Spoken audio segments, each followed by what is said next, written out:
Hi friends, ನಮ್ಮ ಚಾನೆಲ್ಗೆ ಸುಸ್ವಾಗತ. ಜೀವನದಲ್ಲಿ ಕೆಲವು ಆಕಸ್ಮಿಕ ಘಟನೆಗಳು ನಮ್ಮ ನೆನಪಿನ ಬುತ್ತಿಯಲ್ಲಿ ಶಾಶ್ವತವಾಗಿ ಉಳಿದುಬಿಡುತ್ತವೆ. ಅಂತಹದ್ದೇ ಒಂದು ಕುತೂಹಲಕಾರಿ ಮತ್ತು ರೋಮಾಂಚನಕಾರಿ ಕಥೆಯನ್ನು ನಾನು ಇಂದು ನಿಮ್ಮ ಮುಂದೆ ತಂದಿದ್ದೇನೆ.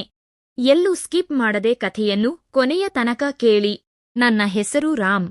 ನಮ್ಮ ಮನೆ ಪಕ್ಕದಲ್ಲೇ ಸ್ವಾತಿ ಎಂಬ ಹುಡುಗಿ ಇದ್ದಾಳೆ. ಅವಳು ನೋಡಲು ತುಂಬಾ ಸುಂದರಿ. ಸಾಲದಕ್ಕೆ ನನ್ನ ಕ್ಲಾಸ್ಮೇಟ್ ಸಂಜು ಮತ್ತು ಪ್ರತೀಕ್ಷಾಳ ಹತ್ತಿರದ ಸಂಬಂಧಿ ಕೂಡ. ಅವಳ ಆ ಮುಗ್ಧ ಮುಖ ಮತ್ತು ನಗು ಯಾರನ್ನಾದರೂ ಸೆಳೆಯುವಂತಿತ್ತು. ಅವಳನ್ನು ನೋಡಿದಾಗಲೆಲ್ಲ ಅವಳ ಜೊತೆ ಮಾತನಾಡಬೇಕು, ಸಮಯ ಕಳೆಯಬೇಕು ಅನ್ನೋ ಆಸೆ ನನಗಿತ್ತು. ಆದರೆ ಅಂತಹ ಅವಕಾಶ ಮಾತ್ರ ಸಿಕ್ಕಿರಲಿಲ್ಲ. ಒಂದು ದಿನ ರಾತ್ರಿ ವಿಪರೀತ ಮಳೆ ಸುರಿಯುತ್ತಿತ್ತು. ಅಂದು ನಮ್ಮ ಮನೆಯವರೆಲ್ಲರೂ ಸಂಬಂಧಿಕರ ಮದುವೆಗೆಂದು ಬೇರೆ ಊರಿಗೆ ಹೋಗಿದ್ದರು. ನನಗೆ ಪರೀಕ್ಷೆ ಇದ್ದ ಕಾರಣ ನಾನು ಮನೆಯಲ್ಲೇ ಉಳಿದುಕೊಂಡಿದ್ದೆ. ಮಳೆಯ ಅಬ್ಬರಕ್ಕೆ ನಮ್ಮ ಮನೆಯ ಮುಂದಿದ್ದ ಶೆಡ್ ಮೇಲೆ ತಗಡಿನ ಸದ್ದು ಜೋರಾಗಿ ಕೇಳಿಸುತ್ತಿತ್ತು. ಮಳೆ ಆನಂದಿಸುತ್ತಾ ನಾನು ಶೆಡ್ ಹತ್ತಿರ ನಿಂತಿದ್ದೆ. ಅಷ್ಟರಲ್ಲಿ ಸ್ವಾತಿ ತನ್ನ ಸ್ಕೂಟಿಯಲ್ಲಿ ಎಲ್ಲಿಂದಲೋ ಬಂದಳು. ಮಳೆ ತುಂಬಾ ಜೋರಾಗಿದ್ದರಿಂದ ಗಾಡಿಯನ್ನು ಪಕ್ಕಕ್ಕೆ ನಿಲ್ಲಿಸಿ ನೆನೆಯಬಾರದೆಂದು ಓಡುತ್ತಾ ನಾನು ನಿಂತಿದ್ದ ಶೆಡ್ ಒಳಗೆ ಬಂದಳು. ಅವಳು ಸಂಪೂರ್ಣವಾಗಿ ನೆಂದು ಹೋಗಿದ್ದಳು. ನನ್ನನ್ನು ನೋಡಿ ಒಂದು ಸಣ್ಣ ಮುಗುಳ್ನಗೆ ಬೀರಿದಳು. ಮಳೆಯಲ್ಲಿ ನೆನೆದ ಅವಳ ರೂಪ ದೇವತೆಯಂತೆ ಕಂಗೊಳಿಸುತ್ತಿತ್ತು. ಅವಳನ್ನು ಹಾಗೆ ನೋಡುತ್ತಾ ನಿಂತ ನನಗೆ ಮನಸ್ಸಿನಲ್ಲಿದ್ದ ಹಳೆಯ ಆಸೆಗಳು ಮತ್ತೆ ಚಿಗುರೊಡೆದವು. ಅವಳು ನನ್ನ ಕಡೆ ತಿರುಗಿ, ರಾಮ್, ಸ್ವಲ್ಪ ಟವಲ್ ಕೊಡ್ತೀಯಾ? ಪೂರ್ತಿ ನೆಂದು ಹೋಗಿದ್ದೀನಿ ಅಂದಳು. ನಾನು ತಕ್ಷಣ ಮನೆ ಒಳಗೆ ಹೋಗಿ ಒಣಗಿದ ಟವಲ್ ತಂದುಕೊಟ್ಟೆ. ಅವಳು ಮೈ ಒರೆಸಿಕೊಳ್ಳುತ್ತಾ, ಏನ್ ಮಳೆನಪ್ಪಾ ಇದು ಎಂದು ಗೊಣಗಿಕೊಂಡಳು. ಅಷ್ಟರಲ್ಲಿ ಇದ್ದಕ್ಕಿದ್ದಂತೆ ಕರೆಂಟ್ ಹೋಯಿತು. ಸುತ್ತಲೂ ದಟ್ಟ ಅಂಧಕಾರ. ಕತ್ತಲೆಯಲ್ಲಿ ಅವಳು ಟವಲ್ ವಾಪಸ್ ನೀಡಲು ಕೈಚಾಚಿದಳು. ನನಗೆ ಸರಿಯಾಗಿ ಕಾಣಿಸದೆ ಅವಳ ಕೈ ಹಿಡಿಯುವ ಬದಲು ಆಕಸ್ಮಿಕವಾಗಿ ಅವಳ ಹೆಗಲ ಮೇಲೆ ಕೈ ಹಾಕಿದೆ. ನನಗೊಂದು ಕ್ಷಣ ಮೈಯಲ್ಲಿ ವಿದ್ಯುತ್ ಸಂಚರಿಸಿದ ಅನುಭವವಾಯಿತು.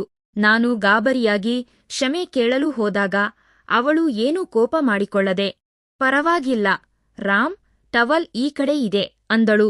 ಅಷ್ಟರಲ್ಲಿ ಜೋರಾದ ಸಿಡಿಲು ಬಡಿಯಿತು. ಅವಳು ಹೆದರಿ ಬಂದು ನನ್ನನ್ನು ಗಟ್ಟಿಯಾಗಿ ಅಪ್ಪಿಕೊಂಡಳು. ನನ್ನ ಹೃದಯ ಬಡಿತ ಜೋರಾಯಿತು. ಅವಳ ಮೃದುವಾದ ಸ್ಪರ್ಶ ಮತ್ತು ಆ ಪರಿಸ್ಥಿತಿ ನಮ್ಮಿಬ್ಬರನ್ನೂ ಹತ್ತಿರ ತಂದವು. ನನ್ನ ಮನಸ್ಸಿನಲ್ಲಿ ಅವಳ ಮೇಲಿದ್ದ ಪ್ರೀತಿ ಮತ್ತು ಹಂಬಲ ಹೆಚ್ಚಾಯಿತು. ಅವಳು ಕೂಡ ನನ್ನ ಅಪ್ಪುಗೆಯನ್ನು ವಿರೋಧಿಸಲಿಲ್ಲ. ಅವಳ ಮೌನ ಸಮ್ಮತಿಯನ್ನು ಕಂಡು ನನಗೆ ಧೈರ್ಯ ಬಂತು. ಅವಳನ್ನು ಎತ್ತಿಕೊಂಡು ಮಳೆಯಲ್ಲಿ ನೆನೆಯುತ್ತಲೇ ಮನೆ ಒಳಗೆ ಹೋದೆವು. ಅಂದು ರಾತ್ರಿ ನಮ್ಮಿಬ್ಬರ ನಡುವೆ ಒಂದು ಮಧುರವಾದ ಸಂಬಂಧ ಬೆಳೆಯಿತು. ಲೋಕವನ್ನೇ ಮರೆತು ನಾವು ಪರಸ್ಪರ ಸುಖವನ್ನು ಹಂಚಿಕೊಂಡೆವು. ಮಳೆ ನಿಂತ ಮೇಲೆ ಅವಳು ಸ್ನಾನ ಮಾಡಿ ಬಟ್ಟೆ ಬದಲಾಯಿಸಿಕೊಂಡು ಮೌನವಾಗಿ ಮನೆಗೆ ಹೊರಟು ಹೋದಳು. ಆ ಘಟನೆಯ ನಂತರ ನನಗೆ ಓದಿನ ಮೇಲೆ ಗಮನವೇ ಇರುತ್ತಿರಲಿಲ್ಲ. ಸದಾ ಸ್ವಾತಿಯ ನೆನಪೇ ಕಾಡುತ್ತಿತ್ತು.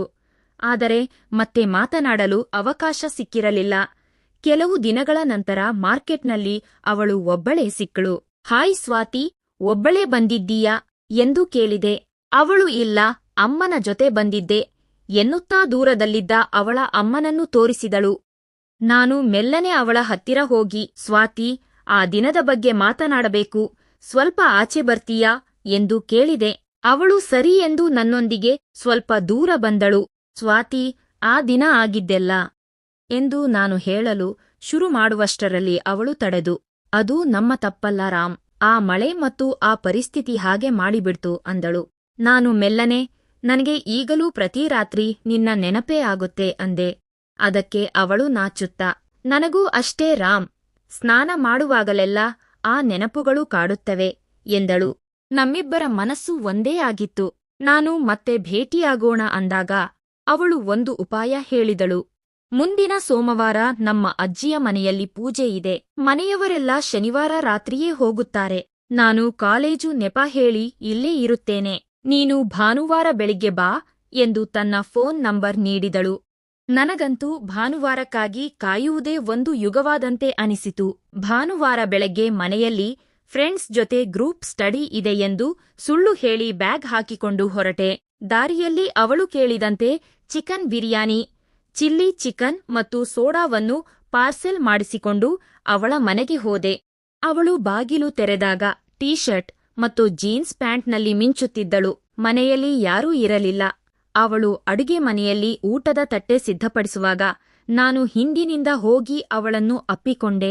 ಮೊದಲು ಊಟ ಮಾಡೋಣ ಬಾ ರಾಮ್ ಅಂದಳು. ಆದ್ರೆ ನಾನು ಊಟ ಆಮೇಲೆ ಇರಲಿ, ಮೊದಲು ನಿನ್ನ ಸನಿಹ ಬೇಕು ಅಂದೆ. ಅವಳು ನಗುನಗುತ್ತಲೇ ನನ್ನ ಪ್ರೀತಿಗೆ ಶರಣಾದಳು. ಅಂದು ಇಡೀ ದಿನ ನಾವು ಆ ಮನೆಯ ಪ್ರತಿ ಮೂಲೆಯಲ್ಲೂ ನಮ್ಮ ಪ್ರೇಮದ ಸಂಭ್ರಮವನ್ನು ಆಚರಿಸಿದೆವು. ಒಟ್ಟಿಗೆ ಸ್ನಾನ ಮಾಡಿದೆವು, ತಂದಿದ್ದ ಬಿರಿಯಾನಿಯನ್ನು ಪರಸ್ಪರ ತಿನ್ನಿಸಿದೆವು. ನಂತರ ಸೋಫಾ ಮೇಲೆ ಕುಳಿತು ಕೆಲವು ರೊಮ್ಯಾಂಟಿಕ್ ವಿಡಿಯೋಗಳನ್ನು ನೋಡುತ್ತಾ ಸಮಯ ಕಳೆದವು. ಆ ದಿನ ನಮಗೆ ಜಗತ್ತಿನ ಯಾವುದೇ ಚಿಂತೆ ಇರಲಿಲ್ಲ, ಕೇವಲ ನಾನು ಮತ್ತು ಅವಳು. ಗೆಳೆಯರೇ, ಪ್ರೀತಿ ಮತ್ತು ಆಕರ್ಷಣೆ ಯಾವಾಗ ಹೇಗೆ ಚಿಗುರುತ್ತೆ ಅಂತ ಹೇಳೋಕೆ ಆಗಲ್ಲ. ಅಂದು ಶುರುವಾದ ನಮ್ಮ ಈ ರಹಸ್ಯ ಸಂಬಂಧ ಇಂದಿಗೂ ಯಾರಿಗೂ ತಿಳಿಯದಂತೆ ಮುಂದುವರಿಯುತ್ತಿದೆ. ಈ ಕತೆ ನಿಮಗೆ ಇಷ್ಟವಾಗಿದ್ದರೆ ದಯವಿಟ್ಟು ಲೈಕ್ ಮಾಡಿ, ನಿಮ್ಮ ಫ್ರೆಂಡ್ಸ್ ಜೊತೆ ಶೇರ್ ಮಾಡಿ. ಇನ್ನೂ ಹೆಚ್ಚಿನ ಇಂಟ್ರೆಸ್ಟಿಂಗ್ ಮತ್ತು ರೋಮಾಂಚನಕಾರಿ ಕಥೆಗಳಿಗಾಗಿ ನಮ್ಮ ಚಾನೆಲ್ ಅನ್ನು ಈಗಲೇ ಸಬ್ಸ್ಕ್ರೈಬ್ ಮಾಡಿಕೊಳ್ಳಿ. ನಿಮ್ಮ ಅನಿಸಿಕೆಗಳನ್ನು ಕಮೆಂಟ್ ಮೂಲಕ ತಿಳಿಸಿ. ಧನ್ಯವಾದಗಳು.